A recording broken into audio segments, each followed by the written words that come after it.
4:15 4:15 ಮಧ್ಯೆ sir. Right ಸೈಡಲ್ಲಿ ನನ್ನ ಪಾಡಿಗೆ ನಾನು ಆರಾಮಾಗಿ ಹೋಗ್ತಾ ಇದ್ದೆ. ಹಿಂದೆ ಗಾಡಿನಿಂದ ಅದು ಏನು ಹಿಂದೆ ಬಂದು ಬಿದ್ದಿದ್ದು ಒಂದೇ ಗೊತ್ತಾಗಿದೆ ಸರ್. ಹತ್ತು ಕಡೆ ಬಿದ್ದಾಗ ನನಗೂ ಮೂರ್ಛೇರಿಲ್ಲ.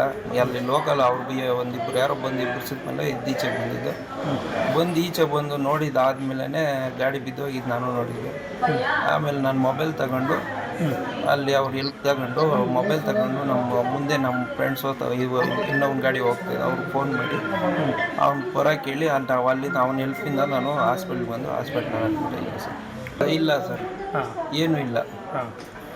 ಅದು ನಾವು ಗಮನಿಸಿಲ್ಲ ಸರ್. ನಮ್ಮ ಪಾಡಿಗೆ ನಾವು ನಮ್ಮ ಲೈನ್ ಏನಾಯ್ತೋ ನಾವು ಆ ಲೈನಲ್ಲಿ ನಾವು ಹೋಗ್ತಾ ಇದ್ರೆ ಅಷ್ಟೇ ಗೊತ್ತು ನಮಗೆ. ಹಿಂದೆ ಬಂದಿದ್ದ ಗಾಡಿ ನಾನು ಹೆಂಗೆ ಸರ್ ನೋಡೋದು? ನಮ್ಮ ಪಾಡಿಗೆ ನಮ್ಮ ಲೈನಲ್ಲಿ ನಾವು ಹೋಗ್ತಾ ಇದ್ರೆ ಅಷ್ಟೇ. ಹಿಂದೆ ಬಂದಿದ್ದ ಗಾಡಿ ನಾವು ಹೆಂಗೆ ಸರ್ ನೋಡೋದು? ನಾವು ಮಾಲೂರಿಂದ ತುಮಕೂರಿಗೆ ಹೋಗ್ತಾ ಇದ್ದೀವಿ ಸರ್.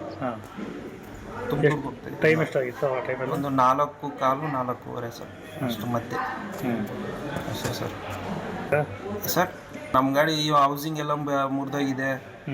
ಹೌಸಿಂಗು ಮುರಿದೋಗಿದೆ. ಆಮೇಲೆ ಎಲ್ಲ ಬರೀ ಪಲ್ಟಿ ಆಗೋಗಿದೆ ಸರ್ ಗಾಡಿನೇ. ನೋಡಿ, ಹೌಸಿಂಗ್ ಸಮೇತ ಎಲ್ಲ ಕಟ್ಟಾಗೋಗಿದೆ. ಸ್ಟೆಪ್ನಿ ರೋಡಲ್ಲೇ ಇತ್ತು. ಸ್ಟೆಪ್ನಿ ರೋಡಲ್ಲೇ ಇತ್ತು, ಹೌಸಿಂಗು ರೋಡಲ್ಲೇ ಇತ್ತು ಗಾಡಿ.